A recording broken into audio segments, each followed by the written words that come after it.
Bienvenidos y bienvenidas a la sesión de Capital de Riesgo. Mi nombre es Andrés Milano, abogado, socio del estudio jurídico Estudio Zapata, en donde me encargo de asesorar a startups en materia de capital de riesgo y propiedad intelectual.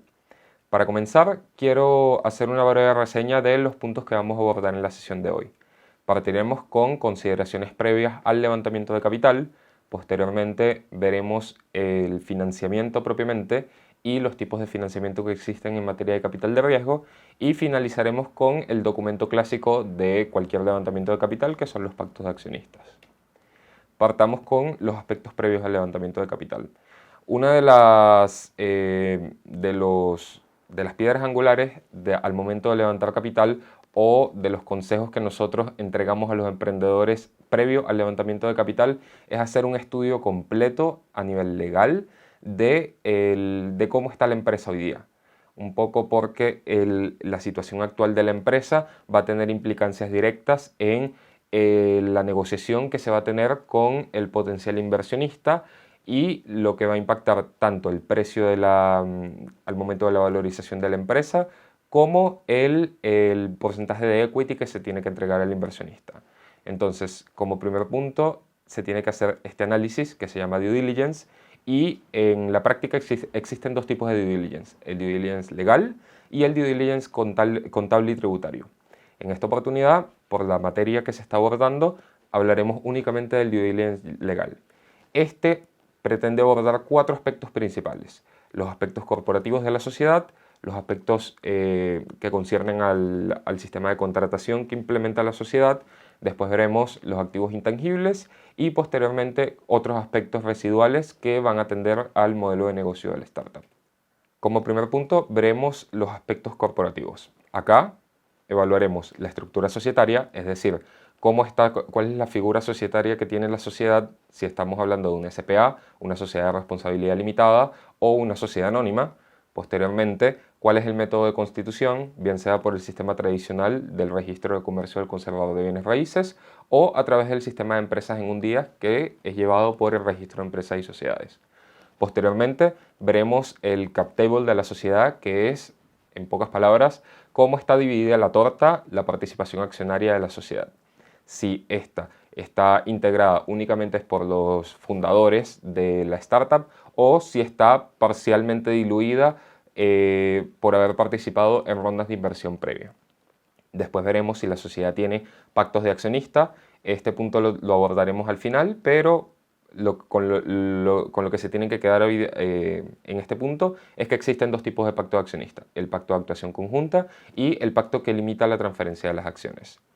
Después iremos con un análisis de todos los documentos reglamentarios que debe tener la sociedad, es decir, si ha celebrado las juntas ordinarias de accionistas, si tiene juntas extraordinarias de accionistas, en caso de que sea aplicable, si ha celebrado sesiones ordinarias de directorio y sesiones extraordinarias de directorio, si posee alguna deuda contraída, bien sea con una entidad bancaria o a través de un instrumento de deuda convertible que veremos más adelante, y por último, si tiene en orden la permisología municipal, que es básicamente la patente municipal.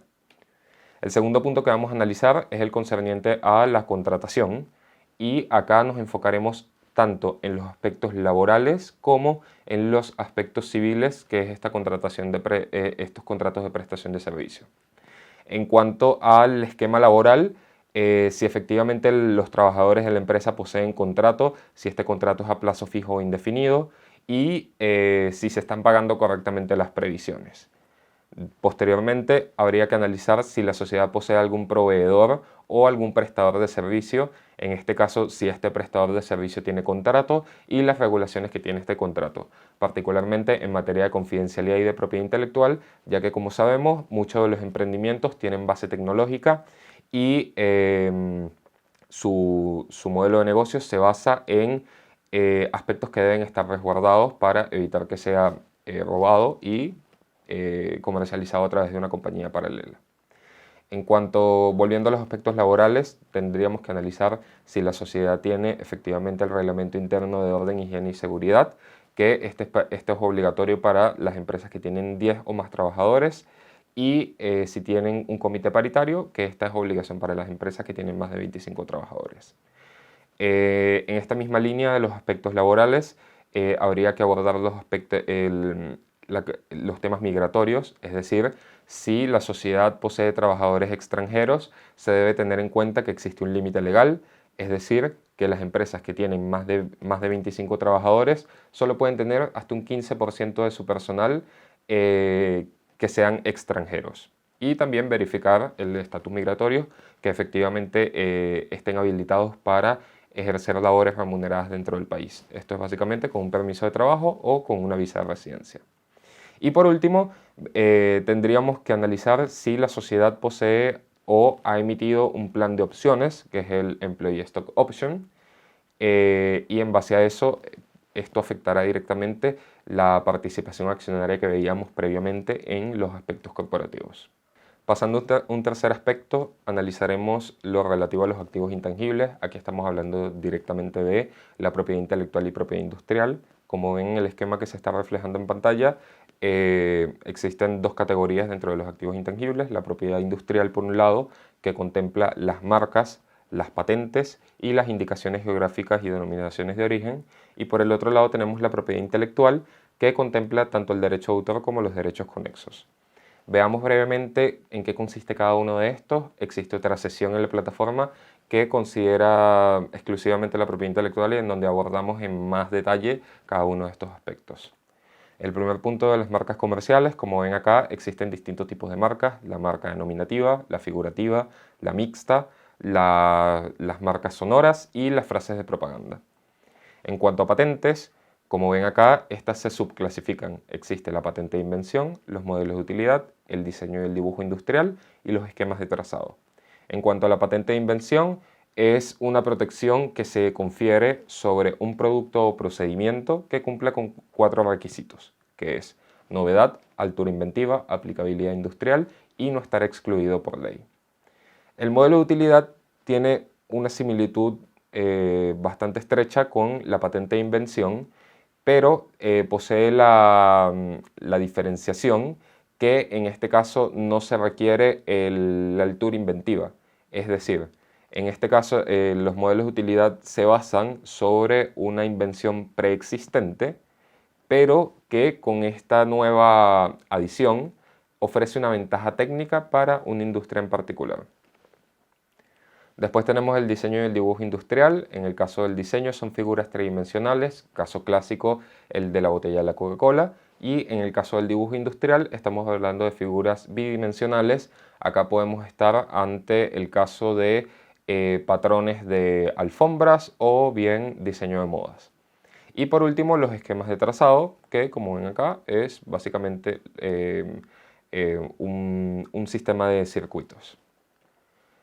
Finalmente, en materia de propiedad industrial tenemos las indicaciones geográficas y denominaciones de origen, que son, en pocas palabras, signos distintivos que identifican un producto como originario de un país, región o localidad dentro de un territorio nacional.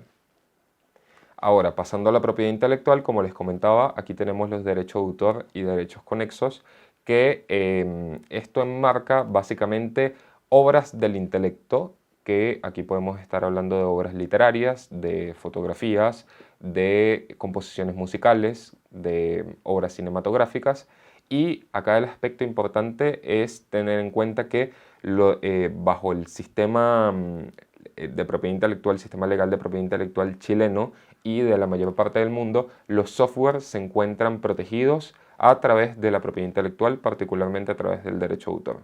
En cuanto a los derechos conexos, son básicamente derechos que se le otorgan a ejecutantes de los derechos de autor, que eso, bueno, obviamente tiene su regulación especial, como toda esta materia. Posteriormente tenemos los aspectos que se denominaban como otros, que son los que vienen asociados al modelo de negocio particular de cada emprendimiento. Es decir, si estamos hablando de un emprendimiento que comercializa productos, se tendría que revisar si la comercialización de esos productos requiere alguna permisología en específico. En este caso, si estamos hablando de un emprendimiento gastronómico, requiere de permisos sanitarios que se tramitan ante la Seremi de Salud. Y por otro lado, tenemos los emprendimientos que ofrecen servicios. Estos usualmente se ofrecen a través de plataformas web, de medios digitales, y acá lo que tenemos que observar es si la empresa tiene regulado los temas de contratación electrónica y protección de datos. Y aquí estamos hablando más concretamente de los términos y condiciones y políticas de privacidad. Avanzando hacia la segunda parte de la sesión, veremos los aspectos relativos al financiamiento del emprendimiento. Como primer punto debemos entender que existen dos tipos de financiamiento, el financiamiento vía capital y financiamiento vía deuda, que en concreto el financiamiento, por ejemplo, en el caso del financiamiento vía capital es el inversionista me entrega plata a mi emprendimiento y yo le entrego participación accionaria en la empresa. En cuanto al financiamiento vía deuda, este se subdivide, o la subdivisión macro la tenemos acá, que es básicamente el préstamo bancario, los bonos corporativos, que son un tipo de financiamiento orientado a empresas más grandes y de carácter tradicional. Y por último tenemos la deuda convertible, que es en la que nos vamos a enfocar en esta oportunidad, porque es el tipo de instrumento de deuda que se utiliza con mayor frecuencia en el mundo del capital de riesgo. Cuando hablamos de deuda convertible nos estamos refiriendo a las notas convertibles, que es un instrumento de deuda que se crea a finales de los años 90 en Estados Unidos, que básicamente viene a resolver esta carencia que existía en el mundo del capital de riesgo en cuanto al dinamismo de las inversiones, ya que las inversiones vía capital requerían una cantidad de tiempo y dinero considerables, y considerando que las startups tienen un modelo de negocio bastante dinámico y acelerado, necesitan fondeo o necesitan capital con cierta celeridad. ¿Para qué sirven? Como les comentaba, sirven para financiar un emprendimiento con la obligación alternativa en un futuro de o restituir el capital o pagar ese capital en acciones de la sociedad. ¿Por qué se utilizan este instrumento de financiamiento? Por el dinamismo. ¿Cuáles son los inversionistas que con mayor frecuencia lo ocupan? Principalmente los inversionistas ángeles o inversionistas en etapa temprana. Usualmente los fondos de inversión, que ya ahí estamos hablando de tickets un poco más altos, tickets de inversión un poco más altos, ellos sí tienden a invertir vía capital. Una de las cosas que hay que tener en cuenta con la nota convertible es que al tratarse de un instrumento de deuda está sujeto al pago del impuesto de timbres y estampillas. Importante tenerlo en consideración. Esto es un tema más que todo procedimental o técnico al momento de suscribir la nota, pero es un gasto asociado a este proceso. Con el tiempo, en la última década, se han generado instrumentos alternativos a la nota convertible que vienen un poco a dinamizar incluso en mayor medida este proceso de inversión.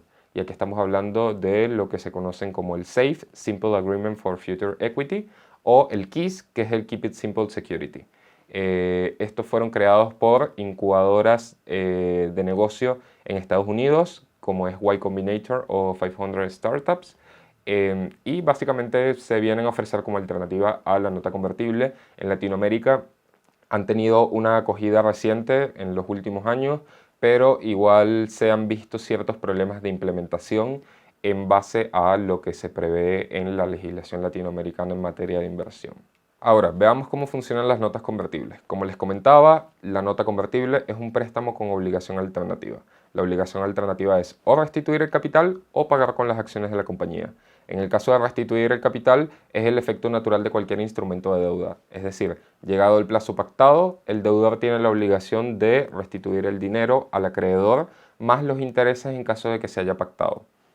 En el caso chileno, las notas convertibles usualmente vienen asociadas con una tasa de interés entre el 5 y el 20%. Y esta obligación de restituir el capital se entrega básicamente, o se gatilla básicamente en 3 eventos. En el caso de que llegue la fecha de vencimiento de la nota convertible, en el caso de que haya algún incumplimiento de las condiciones pactadas en el mutuo, y por último, un evento de liquidez, que estos vienen definidos dentro del mismo instrumento de inversión, pero en líneas generales se refiere a eventos de insolvencia, quiebra o reestructuración de la compañía. Por otro lado, como la segunda obligación alternativa que pudiese gatillarse de la suscripción de una nota convertible está en pagar en acciones de la compañía. Y esto básicamente sucede cuando la empresa, dentro del plazo de haberse firmado la nota convertible entre la fecha de firma y la fecha de vencimiento, participa en una ronda de inversión vía capital. Entonces, aquí tendríamos que pasar a analizar cómo se convierte la nota convertible. Este se puede convertir en base a 3 modalidades. La primera es la modalidad de valorización en base a la valorización tope de la compañía que se haya dispuesto en la nota convertible. La segunda es en base a una tasa de descuento que se haya acordado en el mismo instrumento. Y el último es una mezcla entre ambos sistemas de valorización. Esto está explicado en mayor detalle en el material complementario que les cargamos en conjunto con la sesión. Ahora, volviendo al tema general, veamos cuáles son las ventajas y desventajas de financiarse vía capital o financiarse vía deuda. En el caso del financiamiento vía capital, como primera ventaja tenemos una mitigación de riesgo, es decir, en el caso de insolvencia no existe la obligación de restituir el capital, ya que la persona, el inversionista que mete la plata en el emprendimiento, no constituye la obligación de restituirlo llegado a cierta fecha, ya que él está comprando acciones de la compañía. Como segunda ventaja del capital es que no se entregan garantías personales o reales, en contraposición a lo que pasa en el financiamiento vía deuda, típicamente en el caso del financiamiento bancario, en el cual por el poco tiempo o tracción de ventas que pueda tener el emprendimiento, se solicitan garantías personales como avales o garantías reales como constituir una hipoteca sobre un bien de alguno de los fundadores de la compañía para poder garantizar el pago de la deuda. Como tercera ventaja del capital, tenemos que no se devuelve el dinero ante adversidades, lo que les comentaba en el primer punto. Aquí no estamos hablando de un préstamo, sino que estamos hablando de una inversión que hizo el acreedor, en este caso el inversionista. Y por último tenemos que, y yo creo que esta es una de las ventajas más destacables de la inversión vía capital, es que el inversionista aporta tanto conocimientos como nuevas redes. Es decir, como esta persona está comprando acciones en la compañía y solo va a obtener utilidades en caso de que a la compañía le vaya bien, él va a poner a disposición de los emprendedores todas sus redes de contactos y conocimientos que tenga dentro del área para que el emprendimiento vaya a flote y pueda funcionar y sea rentable en el mediano y largo plazo. Ahora, viendo las ventajas del endeudamiento, tenemos que al financiarse vía deuda, se administra la sociedad sin intervención de terceros, ya que como no se está vendiendo participación, sino simplemente se está pidiendo un préstamo, no hay que pedir autorización a este acreedor para tomar decisiones del funcionamiento diario de la compañía, que no es lo que sucede en la inversión vía capital. Al haber esta persona invertido plata a cambio de acciones, usualmente va a pedir un asiento en el directorio de la sociedad, lo cual va a implicar que va a estar involucrado en todas las decisiones de gestión diaria de la compañía. Como segunda ventaja del financiamiento vía deuda, tenemos que no se comparten utilidades, ya que la única obligación que genera es la de restituir el capital en un periodo determinado. Después, como tercera ventaja, tenemos la deducción de los gastos, de los intereses como gastos a los efectos del impuesto a la renta. Y por último, representa menos costos y menos tiempos. Simplemente se firma el contrato de mutuo, se entrega la plata y viene este proceso en el que se paga en cuotas este endeudamiento más los intereses. Ahora, cuando surge la pregunta deuda versus capital, ¿cuál me conviene? Depende, aquí no hay una respuesta fija. Si estamos hablando de un emprendimiento que recién está partiendo, que tiene poca o nada de tracción de venta, quizás le convendría financiarse vía capital, ya que no implica comprometer caja a futuro de una empresa que no tiene una atracción de venta sustancial al momento del endeudamiento. Ahora, si estamos hablando de una empresa que ya está avanzada, ya tiene una atracción de venta significativa y ya tiene validado su modelo de negocios, quizás le convendría más el financiamiento vía deuda, ya que el financiamiento vía capital, por entregar acciones de la compañía, implica diluirse dentro del esquema societario. Ahora, acá vemos algunas gráficas que son extraídas, esta en particular es extraída de la CAFI, que es la Asociación Chilena de Administradoras de Fondos de Inversión, en donde se establece la cadena teórica de crecimiento de una startup.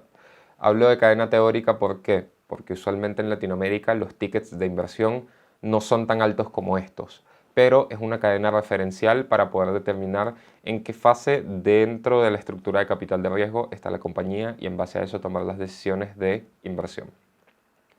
Posteriormente tenemos una gráfica que fue desarrollada y publicada por la LAPCA, que es la Asociación Latinoamericana de Venture Capital, en el cual se muestra que en el 2019, en comparación con el 2018, hubo un crecimiento sustancial en toda la región en materia de inversión de capital de riesgo.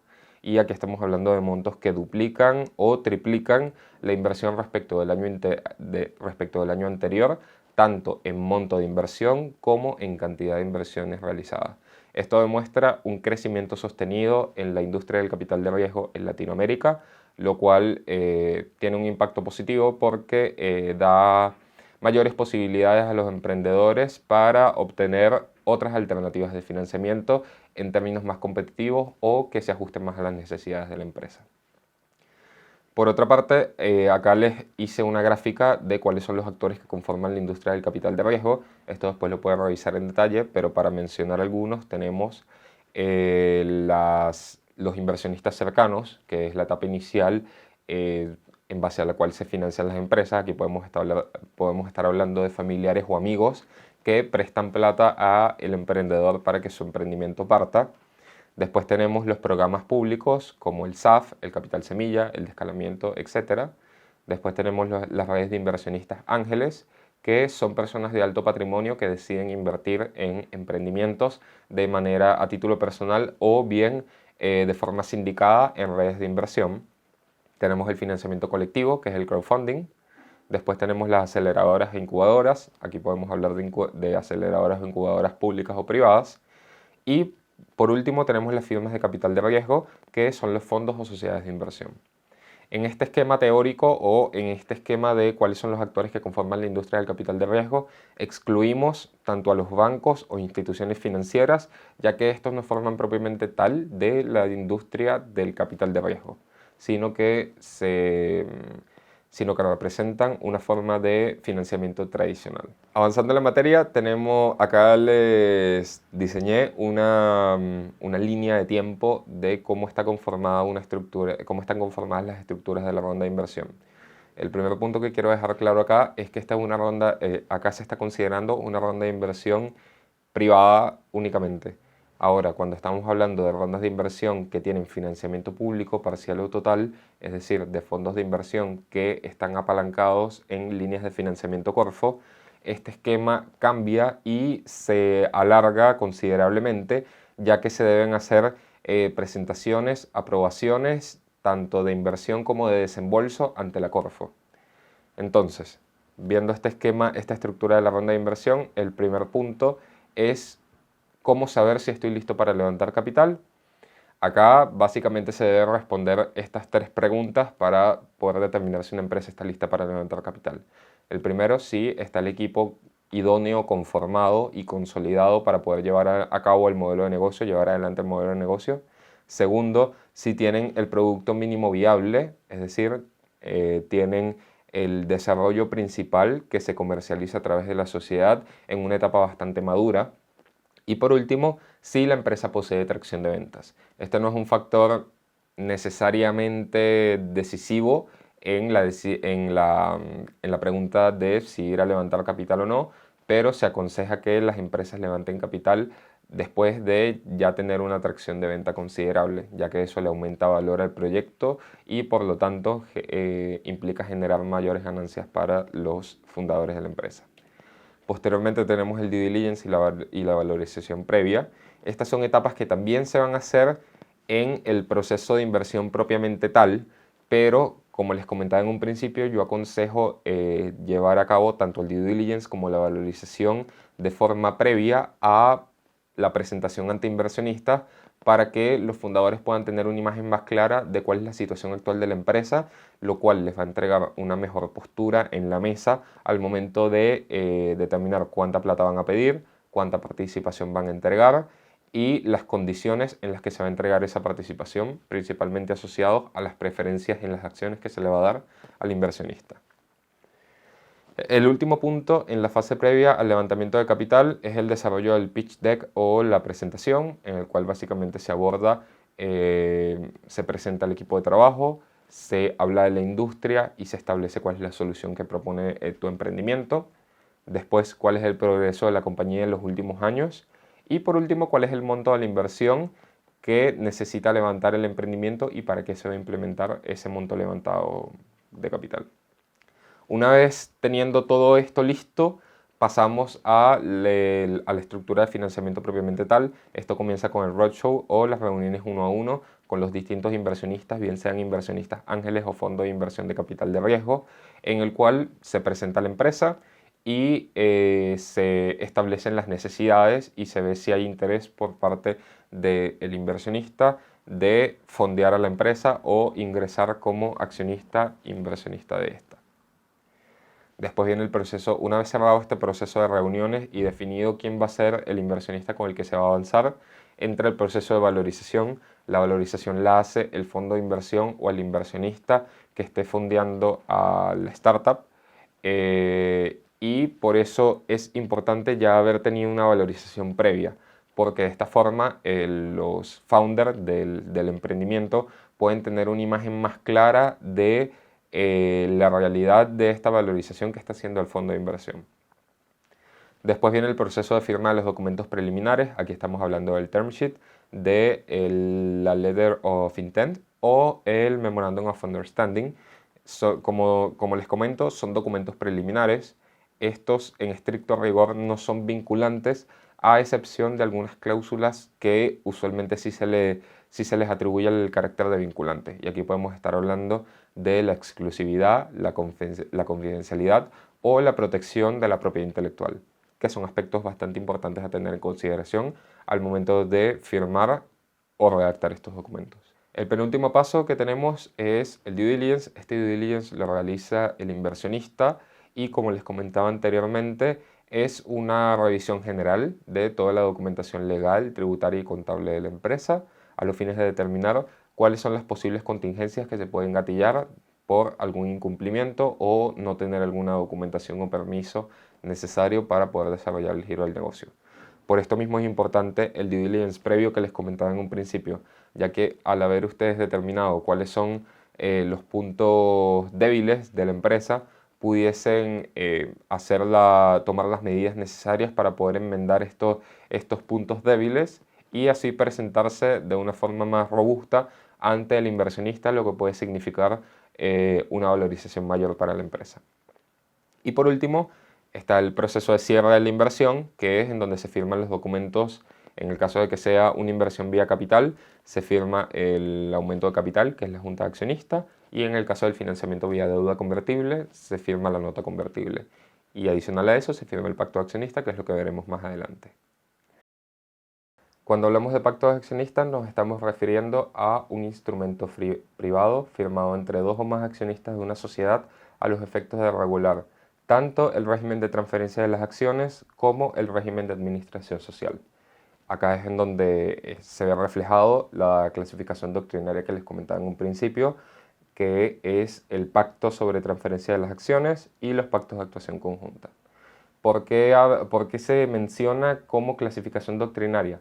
Porque en la práctica es un solo documento que contiene cláusulas tanto que limitan la transferencia de las acciones como que establecen reglas para la administración de la sociedad.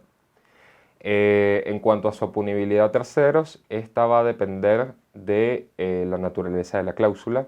Cuando estamos hablando de cláusulas que limitan la transferencia de las acciones, para que éstas sean oponibles a terceros y en consecuencia el acto que las contravenga sea nulo, tienen que haberse depositado en la sociedad. Para el caso de los pactos que regulan la administración de la sociedad, estos pactos de actuación conjunta, no es obligatorio el depósito ante la sociedad, sino únicamente surte los efectos de un contrato privado. En cuanto a estatutos versus pactos, ¿cuál tiene mayor importancia? La verdad, no hay uno que esté sobre otro, son documentos que trabajan en complemento, uno complementa al otro. Después, la vinculación del pacto entre los accionistas, como les comentaba, al ser un documento privado, un contrato, el contrato es ley entre las partes. y la vinculación del pacto respecto de terceros. Aquí entra lo otro que les comentaba respecto de las cláusulas que limitan la transferencia de las acciones. Para que sean plenamente oponibles ante terceros, tienen que estar previamente depositadas en la sociedad. Ahora, veamos algunas cláusulas relevantes o que con mayor frecuencia vemos en los pactos accionistas. La primera es la cláusula de asiento en el directorio. Usualmente cuando un inversionista ingresa a una sociedad, no deja la libre administración a los accionistas previos de este emprendimiento, sino que exige que se le entregue un asiento en el directorio. Si la sociedad no tiene directorio, estamos hablando de una SPA que está administrada por administradores, es bastante probable que soliciten que se modifique la sociedad y se constituye un directorio y este inversionista tenga un asiento en el directorio. ¿Para qué? Para poder tener voz y voto en las materias de administración de área de la sociedad. Y esta se relaciona con esta segunda cláusula, que es el derecho a veto. El derecho a veto es una facultad que se le entrega al inversionista, que tiene un director sentado en la mesa de administración de la sociedad para que ciertas materias que son sensibles o que pueden implicar un riesgo para la sociedad solo pueden ser aprobadas con el voto conforme del director designado por el accionista. Después tenemos el tagalón y el dragalón, derecho de acompañamiento y derecho de arrastre. El derecho de acompañamiento viene planteado en favor de los accionistas minoritarios y esto lo que supone es que ante una venta que esté realizando un accionista mayoritario a un tercero, estos accionistas minoritarios se puedan unir a esta venta a prorrata de su participación y así no quedar desprotegidos ante una venta de un tercero, llegando un nuevo accionista que quizás no tiene las nociones de las dinámicas que se llevan dentro de la sociedad o del propio giro de negocio. Es una forma de protección de los accionistas minoritarios. Por otro lado tenemos el dragalón, que es el derecho a arrastre. Este, por el contrario, está establecido a favor de los accionistas mayoritarios y básicamente lo que establece es que ante una oferta de compra del 100% de las acciones de la sociedad, el accionista mayoritario puede obligar a los accionistas minoritarios a vender su participación a este tercero que está ofreciendo comprar el 100% de las acciones. Ahora, es importante saber que estas dos cláusulas, el tagalón y el dragalón, no son arbitrarias. Usualmente se establece dentro del pacto accionista cuáles son los parámetros básicos que se deben cumplir para poder gatillar estas opciones para los accionistas. Después tenemos el periodo de bloqueo o el lockup period, que es, en términos simples, una época o la época que establece o que impone el inversionista a los founders de la sociedad dentro de la cual no pueden vender sus acciones. ¿Por qué sucede esto? Porque al momento de realizar una inversión, el inversionista, más allá de invertir en la empresa, está invirtiendo en los fundadores de esta, porque ellos son los que tienen los conocimientos técnicos y comerciales para poder comercializar el producto o servicio de que se trate. Entonces, uno de los amarres que busca tener el inversionista es invertir el dinero, ser accionista de la sociedad, pero impedir que los fundadores salgan de la sociedad durante un periodo determinado. Podemos estar hablando de 2 o 3 años. Después tenemos los derechos de liquidación.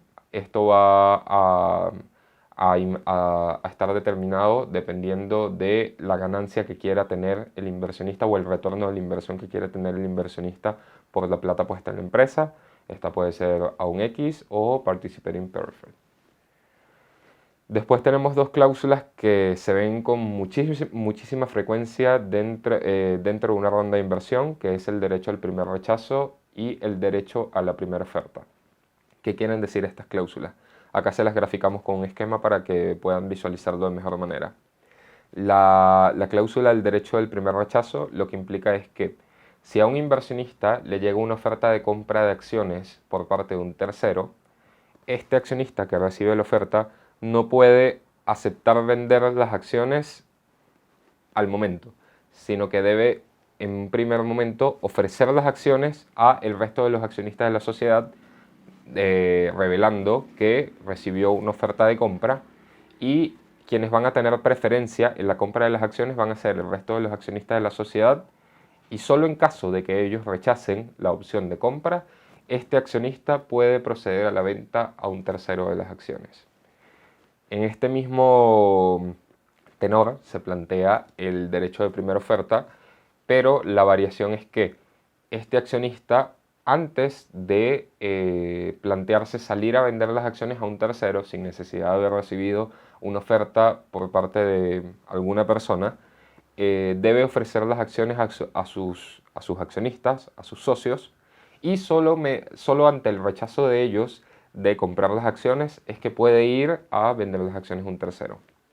Al igual que pasa en el drag-along o en el tag-along, esto está sujeto a reglas bastante específicas que se determinan en el pacto accionista o en los estatutos en caso de que se incluyan en este. Y por último tenemos estas últimas 5 cláusulas que se ven con bastante frecuencia dentro de los pactos accionistas. Tenemos la prohibición de reparto de utilidades o porcentaje a favor.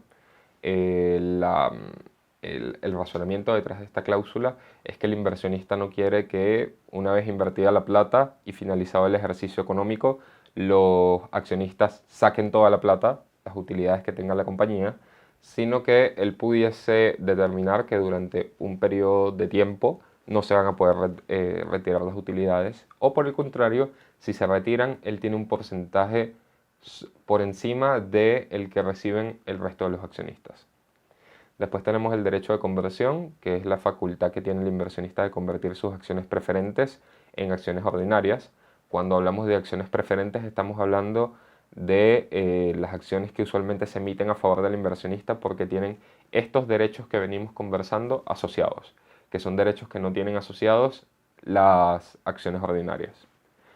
Después tenemos el derecho de información periódica. Esto pudiese ser en aras de poder tener un mayor control de cómo se está administrando la sociedad. Se pudiese solicitar reportes trimestrales, semestrales o anuales, que es lo que ya está establecido por estatutos en casi todas las sociedades y por la ley de sociedades anónimas, en el cual se da un detalle de cómo está el avance y los estados de resultado de la compañía. Después tenemos la exclusividad y no competencia. Son cláusulas que se establecen en la misma tónica del lockout period. Se establecen a los fines de poder amarrar a los founders del emprendimiento a que ingresada la inversión y teniendo la plata en mano no salgan de la empresa a constituir una empresa que sea competencia de esta. Eso quiere decir la exclusividad, es decir, solamente se pueden dedicar a esta empresa, y la no competencia, no pueden crear una empresa en paralelo que compita con esta. Y por último, la recompra de acciones, que es el buyback option, que es un derecho que se le confiere al inversionista de, en determinado momento y habiéndose dado determinadas condiciones, él puede exigir que se le recompren las acciones que él adquirió en la sociedad. Con esto damos por finalizada la sesión de capital de riesgo. Como sabrán, hay un material complementario cargado dentro de la plataforma que les puede ayudar a profundizar en cada uno de los temas abordados en esta sesión. Y de cualquier forma, si tienen alguna duda, se pueden contactar con su ejecutivo de Chrysalis o directamente conmigo a través de la información de contacto que está cargada en la presentación o que le pueden facilitar el mismo equipo de Chrysalis. Muchas gracias por su atención.